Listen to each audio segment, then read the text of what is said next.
Good morning students, कैसे हैं आप सभी लोग। बहुत बढ़िया।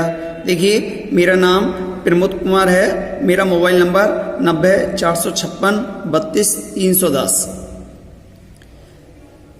हमारा विषय है हिंदी, उप विषय है हमारा व्याकरण और प्रकरण है हमारा रस।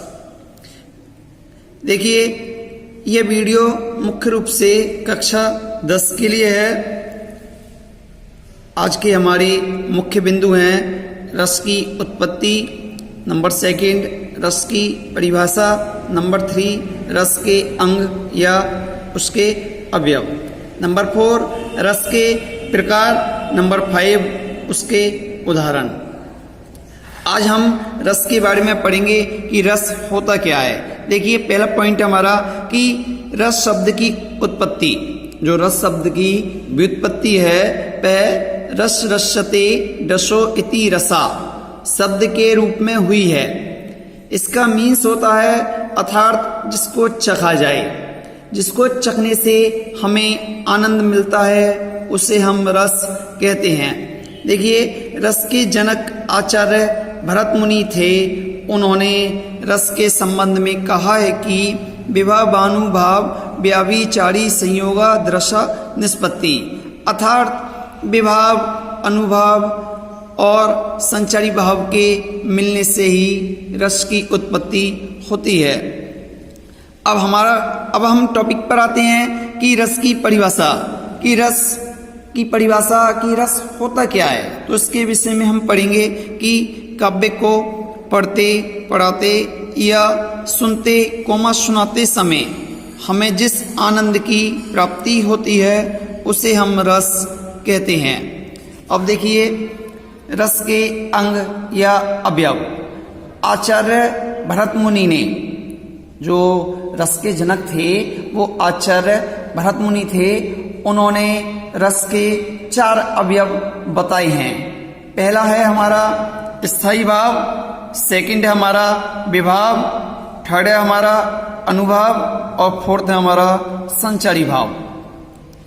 देखिए, उन्होंने बताया कि स्थायी भाव वे भाव होते हैं जो पहले से ही हमारे मस्तिष्क में विद्यमान रहते हैं, लेकिन ये सुप्त अवस्था में रहते हैं।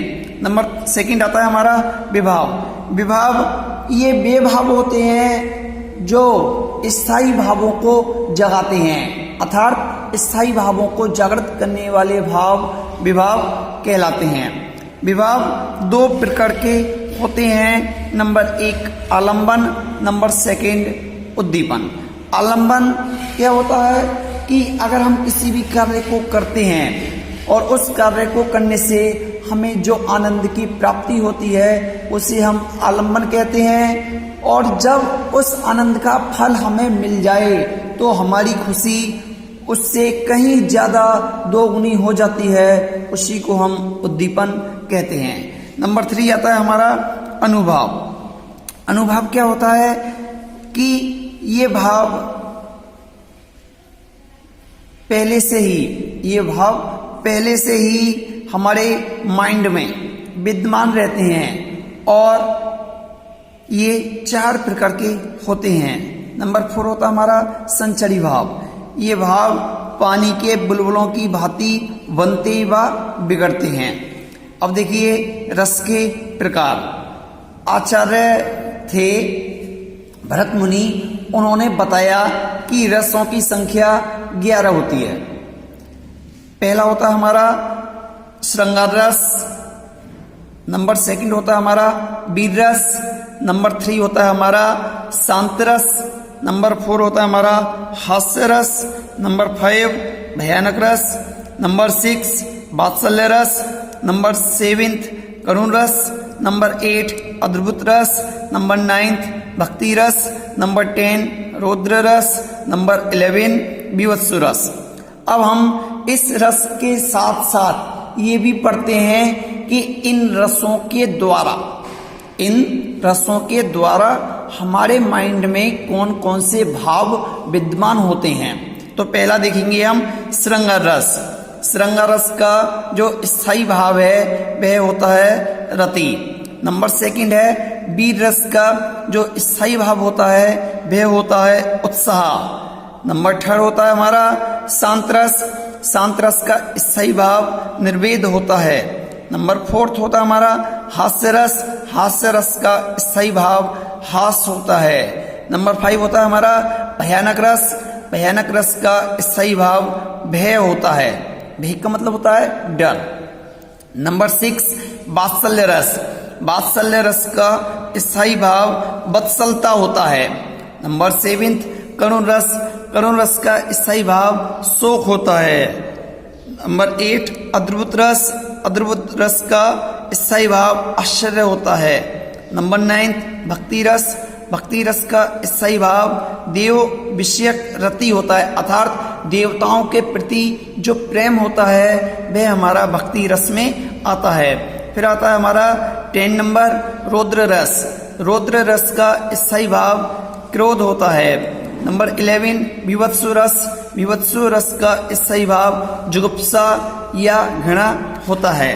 अब देखिए, अगर किसी की समझ में अगर ये नहीं आया हो तो वह मेरे मोबाइल नंबर 90-456 32-310 पे कमेंट कर सकता है। ठीक है, ओके स्टूडेंट्स। अब देखिए, अब हमारा टॉपिक आता है हास्य रस पर।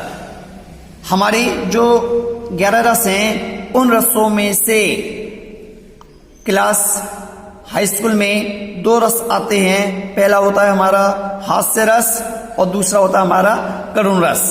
तो हमें 2 टॉपिक की तैयारी करनी है, हास्य रस के बारे में और करुण रस के बारे में। तो मैंने यहाँ पर हास्य रस और करुण रस की परिभाषा उदाहरण सहित लिखी है। तो पहला देखेंगे हम हास्य रस। हास्य रस में क्या होता है कि किसी की आकृति, वेशभूषा, चेष्टा आदि को देखकर, किसी की आकृति, वेशभूषा तथा चेष्टा आदि को देखकर हमारे मन में जो विनोद का भाव उत्पन्न होता है उसे हम हास कहते हैं। जब यही हास विभाव, अनुभाव और संचारी भाव से परिलक्षित हो जाता है तब यह हास्य रस बन जाता है। उदाहरण देखिए इसका, हंसी हंसी भाजें देख, हंसी हंसी भाजें देख दुल्हे दिगंबर को, पाहुनी जो आवे हिमाचल के उछा में। कहने का मीन्स क्या है कि हंस हंस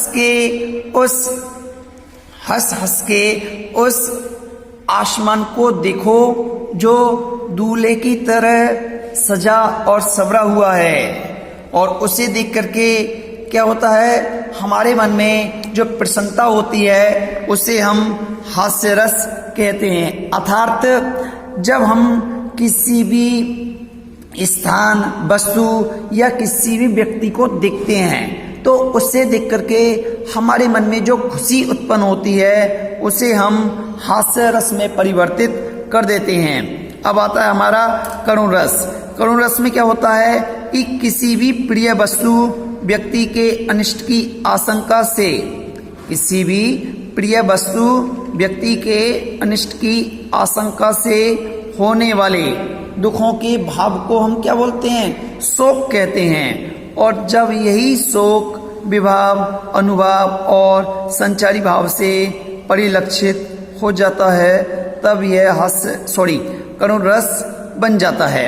अब क्या होता है देखिए, जब हम किसी भी वस्तु से बहुत अधिक लगाव रखते हैं या अपने घर में जब हम किसी भी व्यक्ति को देखकर बहुत ही खुशी और आनंद का अनुभव करते हैं, और जब वही व्यक्ति हमसे दूर हो जाता है, और जब वही व्यक्ति हमसे